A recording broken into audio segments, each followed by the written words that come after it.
Hello, everybody, and welcome to the Empire Podcast of the Week. I'm your host, Stephen Ogden, and it's good to be back. It's good to see you guys again. Good to be talking to you.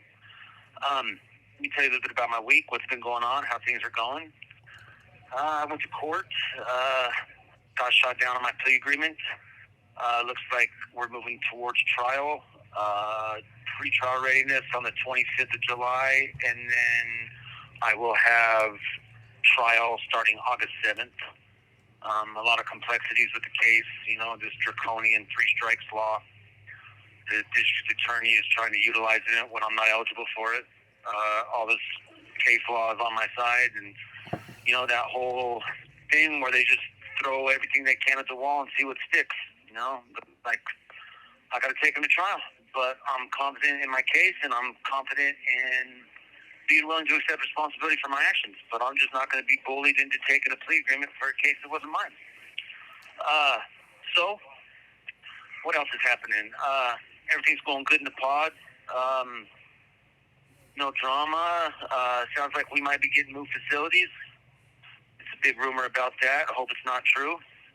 Working on my art. I'm waiting on some pastels to come in the mail from the Dick Blick catalog, so you guys are going to be seeing some really cool pastel work come out of my cell. No correction ribbons yet for my typewriter, but I'm going to start typing, and hopefully my dad can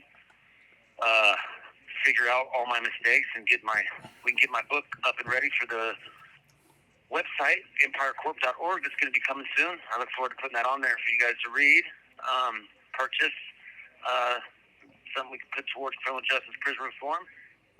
Today's topic, guys, is on working while incarcerated. I want to start off and talk about a little bit of the jobs that are available for the incarcerated. So, of course, we have the kitchen. That's where everybody goes when they first get to prison. They get stuck in the kitchen.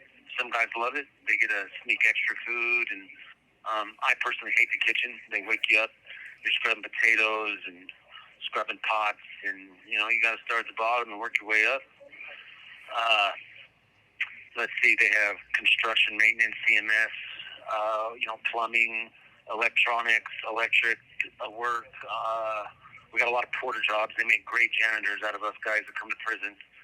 So you'll always see everybody sweeping and mopping. And we got outside work crews where people are raking the rocks, raking the gravel, sweeping the sidewalks. Just basic upkeep of the prison. Then, moving forward, we have what's called outside work crews. One of the coolest ones that they have in the Department of Corrections in Colorado is SWIFT. And SWIFT is the fire crew guys. So they get to work outside the fence, taking care of Colorado's wildfires, making sure there's fire mitigation, making sure that the fires that are, roaring are getting put out. They're on the front lines digging trenches, and, they're saving your guys' houses. And you'd be surprised, man, these guys are in prison working these fire lines. So it's something I would love to do. I've never had a chance or been able to get signed up for it. But I want to talk a little bit about the work conditions from these jobs. So let's talk about the kitchen first. So I was talking about the work condition, or the working in the dish pit, working in the pots and pans, things like that. So the water boots that we have to wear when we're working in the dish pit and working in the pots and pans, we don't get to have our own. Whoever was wearing the boots before us, that's whose boots we have to put on. And I'm sure you can only imagine those wet, nasty boots, what's getting passed around. So imagine you're working in that dish pit, you're definitely going to catch some sort of foot fungus. And when you do catch that foot fungus, you have to use your meager pay to buy athlete's foot cream for your feet. I'm not joking. That's like $7. If you get paid $18 for the month, your jar of coffee is gone because you got to buy athlete's. Oh yeah, and then plus you got to pay $5 for the medical appointment. So think about that. When it comes to wages and why we're talking. I'm going to get to pay wages here in just a minute, but I would say the working conditions aren't horrible. It's not like they're beating us and they've got whips and all that. But at the same time, like, this isn't a job that people want to do. This is a job that we're forced to do. Most people. And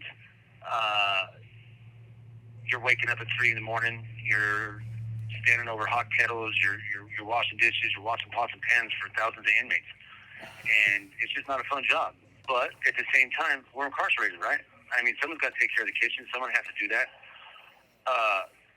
Who else is going to do that? They're not going to hire outside resources. We have to pay our rent. We have to pay for our living. So, and we got to pay for our crime. And that's part of working in the kitchen. So the conditions are horrible, I would say. But you get on to working outside, say you're sweeping the rocks, doing all that. You're out in the sun all day long, about 8 hours, especially like you're somewhere like Sterling or up in Florence or Canyon City. You're getting sunburned, and they're not. It's just it's a rough job, but these are Colorado jobs, and I want to emphasize that because you get down south, you get to Texas, you get to Mississippi, you get to Alabama. These aren't the jobs we're talking about. These guys are on chain gangs.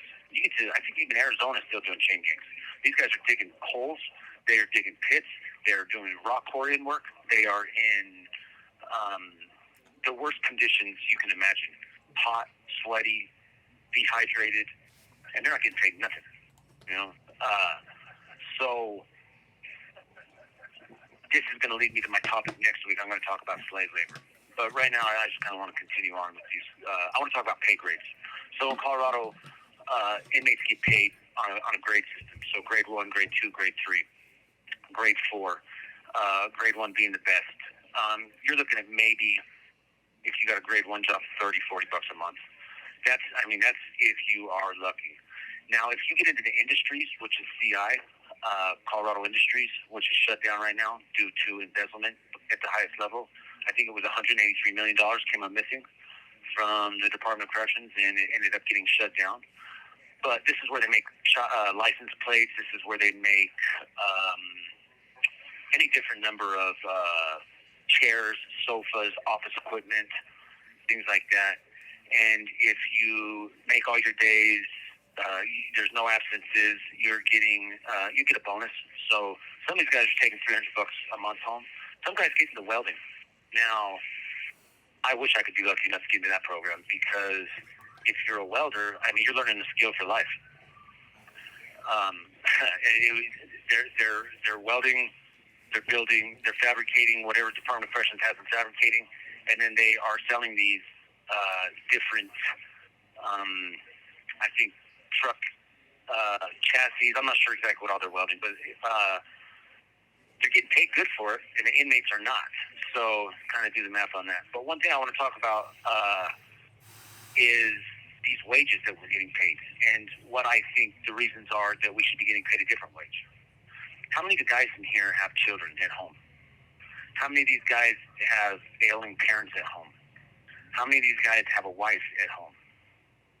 The statistics, I'm sure you guys can look up on your guys' computers. I don't have them in front of me, but they're outrageous. Every guy in here that I know has a kid out there, or a few of them. Every guy in here has an ex-wife, has a spouse, has ailing parents, and they're not able to take care of those people, And one of the things when my family sends me money is they take 20%. It goes to my restitution. It goes to my child support. If a woman is sitting at home and a guy gets $50 a month from the outside, she's getting like $3 a month, if that, for child support. If he makes his, $20 a month from his job, how much money is he able to put forth towards his child? So what about restitution? What about restorative justice? So we came in, we've made mistakes, people have stolen cars, people have burglarized homes, people have taken from the community. And without us being able to work in here, without us being able to make a living wage, we can't pay our restitution. We can't restore the community back to what we destroyed. And believe it or not, there's a lot of guys in here that do want to do that.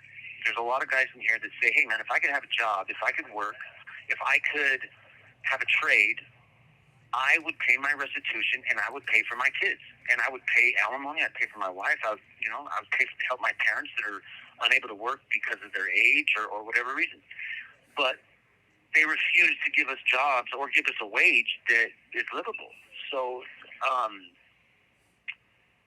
I want to find a solution to that. I mean, what could they do? What kind of jobs could we have in here that would give us a wage that we could take care of those, restorative justice needs? And I believe that if they brought in, like I talked about in my Utopia video, a job training program, and then had a work program that went along with that. If you're welding, there's any number of stuff that they could be welding and sending out to the community at a cheaper price than everywhere else. But these guys could make a wage and pay for everything that I just spoke to you guys about. One of the things that happens in here is people get very upset that they're not making any kind of money. They feel like, myself included, we feel like we're slaves. When you're outside raking rocks, digging holes, digging trenches, making license plates, doing whatever you're doing, you're only getting a few bucks, and you're beat tired at the end of the night. Why would you want to do that? Of course, like I said, I agree. We're incarcerated and there's consequences. But at the same time, when you can't afford a jar of coffee because you have to buy athlete's foot cream, or you have to buy new boxers, or you have to buy toothpaste, all your hygiene stuff, you don't have anybody out there helping you, and you don't really have much of a hustle because you don't want to get in trouble, you struggle. And people don't want to work, so they quit working and they refuse to work, and they get consequences. So if you refuse to work in the Colorado Department of Corrections, federal prison, you are in trouble. Here in Colorado, they have what's called RP, restricted privileges. And how you go on RP is you refuse to work. For 30 days, you get put in orange pants. You're not allowed to order commissary. You can't have your appliances. Your phone is shut off. And you're without until you can prove that you worked for a month, and then they put you back on. So what does that sound like to you guys? To me, it sounds like slave labor. There might be different opinions of that, and I would love to hear them on my comment board. So if you guys have an opinion of what you guys think or believe or feel, I would love to hear it. So please leave a comment. One thing that I've learned, I've been in so long, so many different times, is side hustles. There's a ton of different side hustles in here, and there's consequences for every single one of them. If I make taffy and I sell those taffy for a stamp a piece, and the officer sees it and so chooses, I get a write-up for bartering. Say I get a magazine in the mail, I get done reading it, someone wants to buy it, $5. I get caught. He gets caught with my magazine in his room with my name on it. The officer can write him up, bartering. You lose 30 days good time for that. If you are any kind of side hustle, you're tattooing, you're making liquor, you are doing any of that, you have the potential to get a write-up for bartering. A question I have for you guys, so I'd love to hear in my comment board, is why do you guys think the reasons are people are not paid a fair wage in prison? What do you guys think? Why are they not giving us a fair wage? And what do you guys think about that? What about solutions? Do you guys have any solutions? You guys have seen my podcast on mental health. One thing I know about jobs is they give you confidence. They help you with your depression.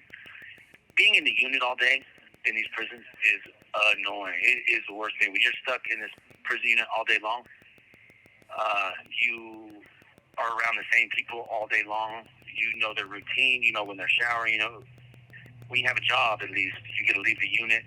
You get to accomplish something. So there are other benefits to working besides just getting a paycheck. So I definitely believe that having a job myself, when I was in Florence, I was a plumber. I was actually the grade 1 head plumber. I was the emergency plumber. I learned a skill. I actually learned a trade. I could sweat pipe. I could I could change flush valves, diaphragms, just any number of things I could do.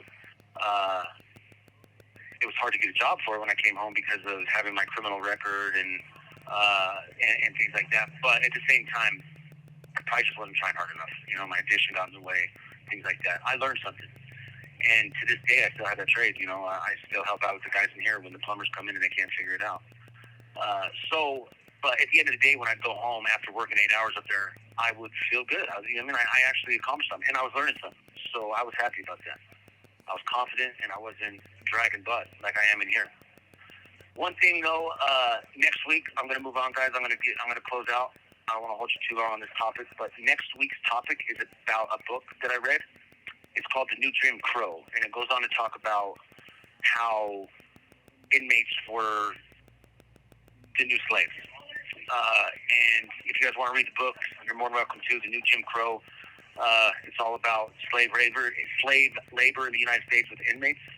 I'm going to talk about not just the book, but I'm going to talk about the ideas held within it and all about slave labor. And there's also on my Facebook page, there should be an entire topic about Colorado being sued for turning inmates into slaves. They removed the language from the Constitution. It said that inmates were allowed to be used as slaves. Not too long ago, that language was removed. So, anyways, next week I'm going to talk about inmates being used as slave labor in the book, The New Jim Crow. So I look forward to seeing you guys, talking to you. Take care. Have a good week. God bless.